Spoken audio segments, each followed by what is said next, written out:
আসসালামু আলাইকুম। আশা করছি সবাই ভালো আছেন। এখন তো তালকুড়ের সিজন, বাজারে কিন্তু তালকুড় অ্যাভেলেবেল পাওয়া যাচ্ছে। আর এটা দিয়ে যদি খুব মজার একটা ডেজার্ট তৈরি করা যায় তাহলে কিন্তু দারুণ হবে, তাই না? তো আজকে আমি আপনাদেরকে তৈরি করে দেখাবো তালকুড়ের একটা পুডিং রেসিপি। আর এটা তৈরি করতে আপনাকে জাস্ট কয়েকটা উপকরণ ব্যবহার করতে হবে। আমি এখানে তালকুড় নিয়েছি 4টা। এখন এই তালকুড়গুলোকে প্রথমে ছিলে নিচ্ছি।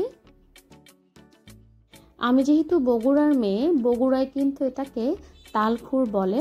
অনেক জায়গায় কিন্তু তাল শাঁস বলে, আবার তালের চোখ বলে। যাই হোক, যে যেটাই বলেন, এটা কিন্তু খেতে খুবই মজার একটা খাবার। আমার তো খুবই পছন্দের। আর এটা কিন্তু জাস্ট কয়েকটা দিনই পাওয়া যায়, অনেক দিন ধরে কিন্তু এটা বাজারে থাকেও না। সবসময় তো আমরা ডাবের পুডিং, নারকেলের পুডিং এগুলো খাই। তো আজকে আমি ভাবলাম এই তালকুড় দিয়েও কিন্তু পুডিং তৈরি করা যাবে। তো যেই ভাবা সেই কাজ, আমি কিন্তু আজকে আপনাদের সঙ্গে সেই রেসিপিটা শেয়ার করছি। তালকুড়গুলোকে এরকম করে ছিলে নেওয়ার পরে আমি এগুলোকে মাঝখান থেকে কেটে তারপরে ছোট ছোট স্লাইস করে কেটে নিচ্ছি। একদম কুচি করব না, একটু লম্বাটে করে রাখবো। আর এই তালকুড়ের ভিতরে কিন্তু সামান্য একটু করে রস আছে। আপনারা চাইলে কিন্তু এই রসটা পুডিংয়ের মিশ্রণের সঙ্গে কিন্তু অ্যাড করে দিতে পারেন। আর আমি যে তালকুড়গুলো নিয়েছি এগুলোর মধ্যে কিন্তু সেরকম একটা রস ছিল না। আমি সেই জন্য সেই রসগুলো আর পুডিংয়ের সঙ্গে অ্যাড করিনি। এভাবে আমি কেটে নিচ্ছি আমার পছন্দ মতো শেপে। আপনারাও চেষ্টা করবেন এইভাবে লম্বা করে একটু কেটে নেওয়ার, তাহলে পুডিংটা তৈরি করার পরে কিন্তু দেখতেও ভালো লাগবে।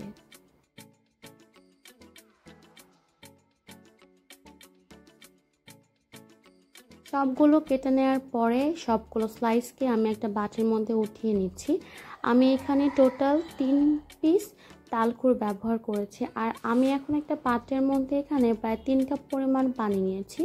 এই 3 কাপ পানির মধ্যে আমি 2.5 টেবিল চামচ চিনি দিয়ে দিলাম। আর এর মধ্যে আমি দিয়ে দিব 2 টেবিল চামচ পরিমাণ আগার আগার পাউডার। আপনাকে কিন্তু এখানে আগার আগার পাউডারটাই ব্যবহার করতে হবে। আর আপনি যদি চান যে আগার আগার পাউডার দিয়ে পুডিং বানালে সেটা আমার খেতে ভালো লাগে না, তাহলে কিন্তু আপনি এখানে জেলাটিনটা ব্যবহার করতে পারেন। আর অবশ্যই জেলাটিন বা আগার আগার যেটা ব্যবহার করেন না কেন, সেটা কিন্তু এরকম চুলোতে বসানোর আগে পানির সঙ্গে খুব ভালো মতো মিশিয়ে নিতে হবে। চুলোতে বসানোর পরে কিন্তু গরম অবস্থাতে কখনোই সেগুলো পানির সঙ্গে মিশে যাবে না। এখন এই সব কিছুকে খুব ভালো মতো জাল করে নিতে হবে। প্রায় 5 থেকে 10 মিনিটের মতো আমি এগুলোকে রান্না করে নিয়েছি ভালো মতো। আপনারা যে মোল্ডে পুডিংটা সেট করবেন, প্রথমে সেই মোল্ডের মধ্যে এমনি পানি দিয়ে তারপরে বুঝে নেবেন কতটুকু পুডিং আপনি বানাবেন। তারপরে সেই পরিমাপে পানি কিন্তু আপনি এভাবে জাল করে নেবেন। আর এখানে কিন্তু আপনারা পানির পরিবর্তে নারকেলের পানিটা ব্যবহার করতে পারবেন। ডাবের পুডিং বা নারকেলের পুডিংটা যেভাবে তৈরি করে সেম সেভাবে কিন্তু আপনারা ডাবের বা নারকেলের পানি দিয়েও এভাবে তালকুড় দিয়ে পুডিংটা বানাতে পারবেন, সেটাও কিন্তু খেতে ভালো লাগবে। এর মধ্যে আমি এখন দিয়ে দিব 3 স্লাইস লেবু। এখানে প্রায় 3 টেবিল চামচ পরিমাণ লেবুর রস আমি দিয়ে দিলাম। তাল শাঁসে কিন্তু সেরকম কোনো স্মেল আসে না বা কোনো ফ্লেভারও নেই, এই জন্য করে আমি এখানে লেবুটা ব্যবহার করেছি। আপনারা যদি চান এখানে কিন্তু লেবুটা ব্যবহার না করলেও পারবেন। আর আমি কিন্তু এখানে ব্রাউন সুগারটা ব্যবহার করেছিলাম, এর জন্য পানিটা একটু লালচে লাগছে। আপনারা সাদা চিনিটা ব্যবহার করবেন। দেখেন এটা কিন্তু হয়ে গেছে, অনেকটাই ঘন হয়ে গেছে। এখন আমি চুলাটা বন্ধ করে জাস্ট 2 থেকে 3 মিনিট এটাকে ভাপটা বের করে নিব। কারণ একদমই গরম অবস্থায় এই মিশ্রণটা পুডিংয়ের মোল্ডে না ঢালাই কিন্তু ভালো। এখন আমি এখানে একটা লাভ শেপের মোল্ড নিয়েছি, এর মধ্যে আমি আজকে পুডিংটা সেট করব।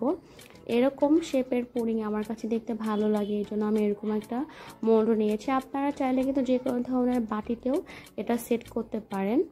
প্রথমে আমি কিছু তালকুড় নিচ দিয়ে দিচ্ছি। তারপরে আমি এর ভিতরে পুডিংয়ের মিশ্রণটা ঢেলে দেব। এটা কিন্তু এখনও অনেকটাই গরম আছে। ঢেলে দিলাম। এখন আমি বাকি যে তালকুড়গুলো ছিল কেটে নেওয়া, সেগুলো এর উপর দিয়ে দিচ্ছি। আর এই পুডিংটাকে এখন আমি ফ্রিজে রেখে দেব। যেহেতু পুডিংয়ের মোল্ডটা অনেক গরম হয়ে আছে, আপনারা এরকম গরম মোল্ড ফ্রিজের মধ্যে ঢুকাবেন না।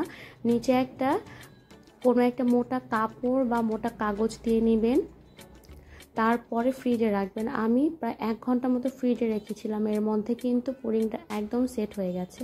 দেখেন আমি এখন পুডিংটা ডিমোল্ড করে নেব।